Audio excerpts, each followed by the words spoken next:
नमस्कार। आज news channel में आपका स्वागत है। आज 8 जनवरी 2025 दिन बुधवार पूस महीने के शुक्ल पक्ष की 9वीं तिथि है। वैसे तो आज पृथ्वी घूर्णन दिवस भी मनाया जाता है, क्योंकि आज ही के दिन 1851 में भौतिक वैज्ञानिक लियोन फूको ने बताया कि पृथ्वी अपनी धुरी पर घूमती है। देश दुनिया की खबर बताएंगे, लेकिन सबसे पहले जान लेते हैं मुख्य खबरों को। प्रधानमंत्री मोदी से खुश होकर अमेरिका ने 26 साल बाद भारत पर लगाई परमाणु पाबंदी हटाई। बाइडेन ने दे दी हरी झंडी। इलेक्शन कमीशन ने सारी राजनीतिक पार्टियों से पूछा सवाल, मुफ्त योजना से पहले बताएं कि राज्य के हालात क्या है। भारत में बढ़ी एचएमपीवी केस की संख्या, अभी तक 3 राज्यों में मिले 7 मरीज। सरकार बोली चिंता की बात नहीं।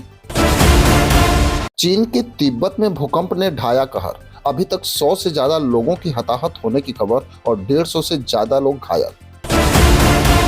भारत और ऑस्ट्रेलिया के बीच फिर होगी टक्कर, खेले जाएंगे 8 मुकाबले, 3 वनडे और 5 टी20। दिल्ली में चुनाव के तारीखों का ऐलान, इलेक्शन कमीशन ने दे दी खबर। दिल्ली में 70 विधानसभा सीटों पर चुनाव आयोग ने तारीखों का ऐलान कर दिया है। दिल्ली में एक चरण में विधानसभा चुनाव होंगे। 5 फरवरी को मतदान होगा, जबकि 8 फरवरी को मतगणना होगी। वैसे तो विपक्ष लगातार विधानसभा क्षेत्र में बड़े पैमाने पर वोटर लिस्ट में हेरफेर करने के आरोप और ईवीएम पे कई सवाल उठाए थे, लेकिन उसका जवाब देते हुए मुख्य चुनाव आयुक्त राजीव कुमार ने जवाब दिया। इस दौरान उन्होंने कहा कि ये सभी आरोप निराधार हैं। हमेशा सूची में कुछ नामों को जोड़ा जाता है और कुछ को हटाया जाता है। वोटर लिस्ट हटाने में पूरी प्रक्रिया का पालन होता है, जबकि सभी राजनीतिक दलों की सहमति से ही वोटर लिस्ट अपडेट किए जाते हैं। गृह मंत्री अमित शाह का बड़ा बयान, लाल आतंक के खात्मे की डेडलाइन तय। छत्तीसगढ़ के बीजापुर में हुए नक्सली हमले को लेकर गृह मंत्री अमित शाह ने दुख जताया है। अमित शाह ने मार्च 2026 तक देश से नक्सलियों को खत्म करने का संकल्प लिया और कहा कि जवानों का बलिदान व्यर्थ नहीं जाएगा।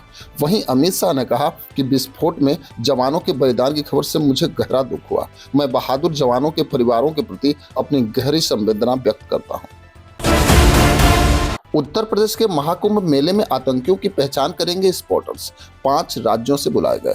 प्रयागराज मेले के दौरान ट्रैक की निगरानी के लिए रेलवे सुरक्षा बल के 500 जवानों को लगाया गया है। इतना ही नहीं, बल को आधुनिक उपकरणों से भी लैस किया गया है। उत्तर मध्य रेलवे के आईजी आरपीएफ अभयानंद सिन्हा का कहना है कि आरपीएफ हर मोर्चे को संभालने के लिए अब तैयार है। 3 दिवसीय यात्रा पे भारत आएंगे मालदीव के रक्षा मंत्री मोमून। मालदीव द्विपक्षीय संबंधों को बेहतर करने के लिए लगातार भारत के साथ नजदीकियां बढ़ा रहा है। 8 जनवरी को मालदीव के रक्षा मंत्री मोहम्मद घासन मोमून 3 दिवसीय यात्रा पे भारत आ रहे हैं। मोमून नई दिल्ली में रक्षा मंत्री राजनाथ सिंह से मुलाकात करने के साथ ही वरिष्ठ अधिकारियों से भी मिलेंगे। रक्षा मंत्रालय ने बताया कि मालदीव के रक्षा मंत्री मोमून 8 जनवरी को रक्षा मंत्री राजनाथ सिंह के साथ द्विपक्षीय वार्ता करेंगे। प्रधानमंत्री मोदी से माइक्रोसॉफ्ट के सीईओ सत्या नडेला ने की मुलाकात। भारतीय मूल के अमेरिकी सीईओ सत्या नडेला ने भारत में प्रधानमंत्री मोदी से मुलाकात की। नई दिल्ली में हुई इस मुलाकात के दौरान माइक्रोसॉफ्ट के सीईओ ने भारत में कंपनी के विस्तार और इन्वेस्टमेंट प्लान के बारे में विस्तार से चर्चा की। प्रमुख मुद्दों में एआई, क्लाउड सर्विस से लेकर इनोवेशन तक शामिल रहे। वहीं सत्या नडेला ने एक्स पोस्ट के जरिए प्रधानमंत्री मोदी का धन्यवाद भी किया। वहीं प्रधानमंत्री मोदी ने भी देश में $3 अरब के निवेश का ऐलान किया। जो बाइडेन ने प्रधानमंत्री मोदी को भेजा लेटर। प्रधानमंत्री मोदी ने अमेरिका के राष्ट्रीय सुरक्षा सलाहकार जेक सुल्लिवन से मुलाकात की। प्रधानमंत्री मोदी ने अमेरिकी राष्ट्रपति जो बाइडेन के एक पत्र की भी तारीफ की, जो सुल्लिवन ने उन्हें सौंपा। इसके बाद सुल्लिवन ने यह भी कहा कि Bharat America global strategic partnership की नई ऊंचाइयों को छू रहा है। भूकंप ने चीन में मचाई तबाही। चीन के तिब्बत क्षेत्र में सुबह है भूकंप के चलते अब तक 100 लोगों की जान जा चुकी है और बड़ी संख्या में लोग घायल भी हैं, जिनका इलाज नजदीकी अस्पताल में चल रहा है। ड्रोन की मदद लेकर घर के अंदर मलबे में फंसे लोगों को बचाने का काम चीनी सेना कर रही है। वहीं पूरे उत्तर भारत में मंगलवार सुबह 6:35 पे भूकंप के तेज झटके महसूस किए गए, जिसकी तीव्रता 7.1 थी। भारत में बढ़ी एचएमपीवी केस की संख्या, 3 राज्यों में मिले 7 मरीज। भारत में एचएमपीवी वायरस के मामले लगातार बढ़ रहे हैं। ताजा आंकड़े बता रहे हैं कि देश में अब तक वायरस का शिकार लगभग 7 लोग हो चुके हैं। 3 राज्यों में अब तक एचएमवी के मरीजों की पुष्टि हो चुकी है। हालांकि केंद्र सरकार का कहना है कि मामलों को बढ़ने से कोविड जैसी स्थिति नहीं बनेगी। पहली बार यह वायरस साल 2001 में नीदरलैंड्स में पाया गया था। मोदी सरकार का बड़ा फैसला, राजघाट में बनेगा प्रणब मुखर्जी की समाधि। केंद्र सरकार ने एक बड़ा फैसला लेते हुए दिवंगत पूर्व राष्ट्रपति प्रणब मुखर्जी की समाधि बनाने के लिए राष्ट्रीय राजधानी दिल्ली में राजघाट परिसर के अंदर एक विशेष स्थल को चिन्हित किया है। लेखिका और प्रणब मुखर्जी की बेटी शर्मिष्ठा मुखर्जी ने ट्वीट पे ये जानकारी दी। उन्होंने सोशल मीडिया एक्स पे लिखा कि प्रधानमंत्री नरेंद्र मोदी जी से मुलाकात की और बाबा के लिए एक स्मारक बनाने और उनके सरकार के फैसले के लिए मैं दिल से आभार और कृतज्ञता व्यक्त करती हूँ।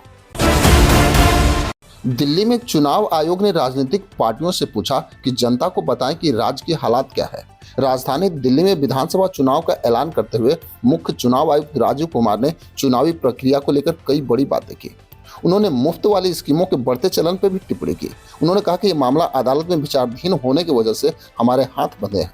हालांकि राजीव कुमार ने मुफ्त की घोषणाओं की वजह से कई राज्यों की आर्थिक हालत बिगड़ने का जिक्र भी किया। कहा कि आने वाली पीढ़ियों के भविष्य को गिरवी नहीं रखा जा सकता। उन्होंने कहा कि राजनीतिक दलों को ये बताना चाहिए कि घोषणा पत्र में किए गए वादों से राज्य की आर्थिक हालात पर क्या असर होगा। अमेरिका 26 साल बाद भारत पर लगाई परमाणु पाबंदी हटाएगा। मई 1998 में बुद्ध पूर्णिमा के दिन भारत ने राजस्थान के पोखरण में परमाणु परीक्षण किया था। इससे पूरी दुनिया भारत के इस कर्तव्य से हैरान हो गई थी, लेकिन अमेरिका को यह नागवार गुजरा। बौखलाए अमेरिका ने तब भारत पर परमाणु प्रतिबंध लगा दिए थे, यानी भारत की कई असंख्य परमाणु कंपनियों पर पाबंदी लगा दी। लेकिन 26 साल से ज्यादा समय के बाद अब अमेरिकी सरकार उस प्रतिबंध को हटाने जा रही है। साउथ के सुपरस्टार अजीत कुमार का दुबई में एक्सीडेंट, हवा में उड़े कार के चिथड़े। कार रेसिंग के शौकीन अजीत कुमार 24 घंटे की रेस के लिए तैयार होने के दौरान दुर्घटनाग्रस्त हो गए। कई सोशल मीडिया यूजर्स ने अभिनेता की कार के दुर्घटना का वीडियो भी शेयर किया।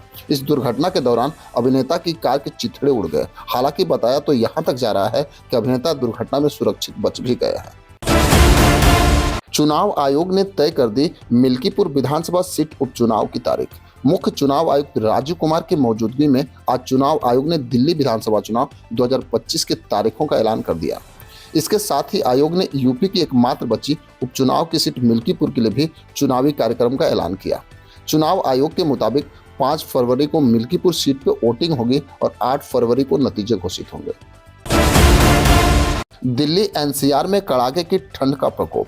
दिल्ली एनसीआर समेत देश भर में मौसम का मिजाज बदल गया है। उत्तर भारत में इन दिनों कड़ाके की ठंड पड़ रही है, वहीं पहाड़ी इलाकों में बर्फबारी जारी है। मौसम विभाग लगातार शीतलहर और कोहरे का अलर्ट जारी कर रहा है। दिल्ली, हरियाणा, पंजाब, राजस्थान, यूपी, हिमाचल प्रदेश, उत्तराखंड और मध्य प्रदेश में आज शीतलहर की संभावना जारी रहेगी। मौसम विभाग के अनुसार कई राज्यों में आसमान में बादल छाए रहने और घने कोहरे की आशंका है। हवा में बंद हुआ एयर इंडिया के विमान का इंजन। एयर इंडिया के एक विमान का हवा में इंजन बंद होने की चौंकाने वाली जानकारी सामने आ रही है। बेंगलुरु हवाई अड्डों के सूत्रों ने बताया कि दिल्ली जाने वाली एयर इंडिया की एक फ्लाइट का हवा में इंजन ही बंद हो गया, जिसके बाद उसे आपातकालीन लैंडिंग करनी पड़ी। सूत्रों के अनुसार उड़ान 28:20 ने करीब 7 बजे बेंगलुरु के केम्पे गौड़ा अंतर्राष्ट्रीय हवाई अड्डे से उड़ान भरी थी। सूत्रों ने यह भी बताया कि यह बेंगलुरु का चक्कर लगाने के 1 घंटे बाद ही वापस लौट आई। भारत सरकार का आधिकारिक कैलेंडर हुआ जारी। केंद्रीय रेलवे मंत्री अश्विनी वैष्णव और केंद्रीय राज्य मंत्री एल मुरुगन ने रेल भवन में भारत सरकार के आधिकारिक कैलेंडर का शुभारंभ किया। इस दौरान लॉन्च कार्यक्रम को संबोधित करते हुए रेलवे मंत्री ने कहा कि कैलेंडर का विषय सार्वजनिक भागीदारी के माध्यम से लोक कल्याण था। उन्होंने कहा कि यदि आप कैलेंडर को देखते हैं तो यह दिखाता कि प्रधानमंत्री नरेंद्र मोदी के दृष्टिकोण और कार्यक्रमों के माध्यम से हम लोगों के जीवन में एक बड़ा बदलाव आया है। सुप्रीम कोर्ट ने सरकार को लगाई फटकार, संस्थान होने का क्या फायदा अगर काम करने वाले लोग ही नहीं होंगे। सुप्रीम कोर्ट ने केंद्रीय सूचना आयोग और राज्य सूचना आयोगों में रिक्तियों पर नकारात्मक रुख अपनाया है और केंद्र को तत्काल पदों को भरने का निर्देश भी दिया है। सीआईसी में सूचना आयुक्तों के शीघ्र चयन के लिए कहते हुए जस्टिस सूर्यकांत एन कोटेश्वर सिंह की पीठ ने केंद्र से कहा कि इन पदों को जल्द से जल्द भरने की जरूरत है, अन्यथा संस्थान होने का क्या फायदा अगर हमारे पास काम करने वाले लोग ही नहीं हैं। झारखंड में जल्द मिलेगा 450 रुपए वाला एलपीजी सिलेंडर। झारखंड में जल्द 450 रुपए में सब्सिडी वाला एलपीजी सिलेंडर मिल सकता है। इस बारे में झारखंड के वित्त मंत्री और कांग्रेस नेता राधाकृष्ण किशोर ने संकेत भी दिया। उन्होंने कहा कि इंडिया ब्लॉक राज्य में उपभोक्ता को सब्सिडी वाले एलपीजी सिलेंडर देने में फैसला करेगी। वर्तमान में झारखंड के प्रमुख शहरों में घरेलू एलपीजी सिलेंडर की कीमत 860 रुपए है। भारत और ऑस्ट्रेलिया के बीच फिर होगी टक्कर। बॉर्डर गावस्कर ट्रॉफी में ऑस्ट्रेलिया के यहाँ तो 3-1 से टेस्ट सीरीज गंवाने के बाद अब एक बार फिर से ये दोनों टीमें एक दूसरे से भिड़ने वाली हैं। ऑस्ट्रेलिया के क्रिकेट शेड्यूल का ऐलान हुआ है, जिसमें एक बार फिर से टीम इंडिया से उनकी टक्कर होने वाली है और इस बार दोनों के बीच कुल 8 मुकाबले खेले जाएंगे। भारत और ऑस्ट्रेलिया के बीच ये टक्कर इसी साल अक्टूबर-नवंबर में होगी, जिसमें कुल 8 मैच व्हाइट बॉल से खेले जाएंगे।